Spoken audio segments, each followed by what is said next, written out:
So if you were working the ranch, going to the job site, or maybe the mountains, you need a Ram from Lithia Dodge. Lease a new 2019 Ram 1500 Warlock Quad Cab 4x4 for only $249 a month. Or lease a new 2020 Ram 1500 Bighorn Crew Cab 4x4 for only $349 a month. You'll see why Ram is Motor Trend's back-to-back truck of the year. And why Billings Dodge is the #1 Ram volume dealer in the state. It's Ram Truck Month at Lithia Chrysler Jeep Dodge of Billings.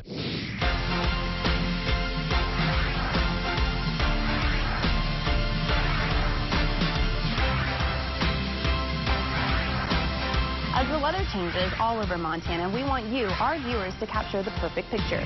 We want to show off your viewer photos weeknights on the KULR 8 News at 5 and 10. You can share your best image with us at weather@KULR.com. Then watch my weather forecast to see if your snapshot is featured as the viewer photo of the night.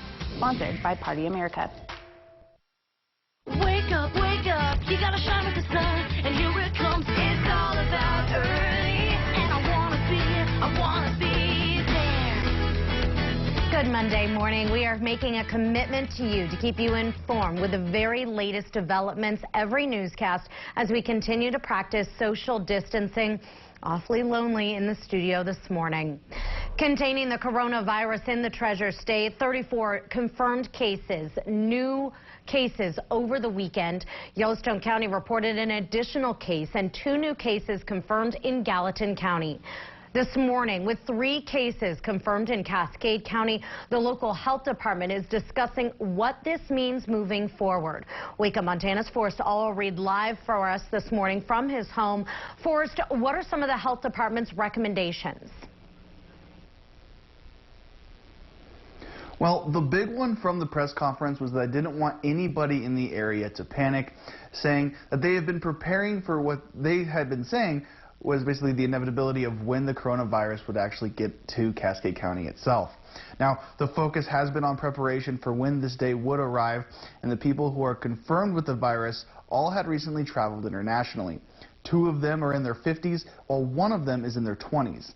None of these 3 people showed symptoms during their travels, and none of them flew into the Great Falls International Airport. Once they did show symptoms, however, all 3 individuals did take the necessary precautions. We have been preparing for a pandemic for years. We have developed emergency response plans. We have exercised those plans. And we work closely with one another so that we'll know what to do in an event such as this. This is the main job of public health. This is what we do. Once a case is identified, public health nurses work with the patients to identify anyone who could have recently come in contact with them, to make sure those people begin a self-quarantine process and are taking the necessary precautions. Now, the Cascade County Health Department again wanted to emphasize the importance of washing your hands for that 20 seconds, wiping down all countertops and surfaces that you are around or in your home, and of course, if you are feeling sick, to just stay home.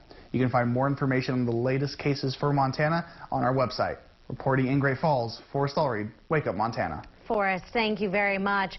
Across the globe, 339,000 people have contracted the coronavirus. 14,000 have died. New this morning, in India, millions of those living in 75 districts have been placed under travel, work, and movement restrictions until the end of the month. The 2020 Olympics are in doubt as Canada and Australia have announced they will not be sending athletic teams to Tokyo.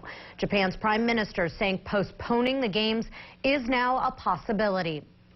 In Peru, stranded Americans are calling on U.S. authorities for help after the country announced sudden border closures.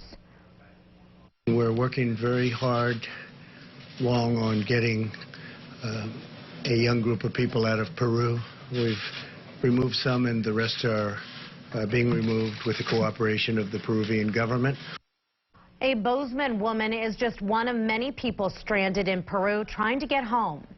Her name is Nasia Erickson. She says when she left, there were no cases in Montana and only a handful in Peru.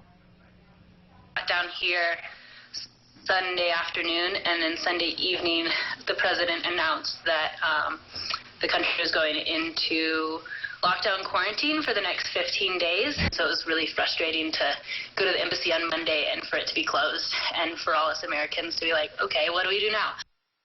Well, she says she doesn't speak Spanish, but she's trying to take things in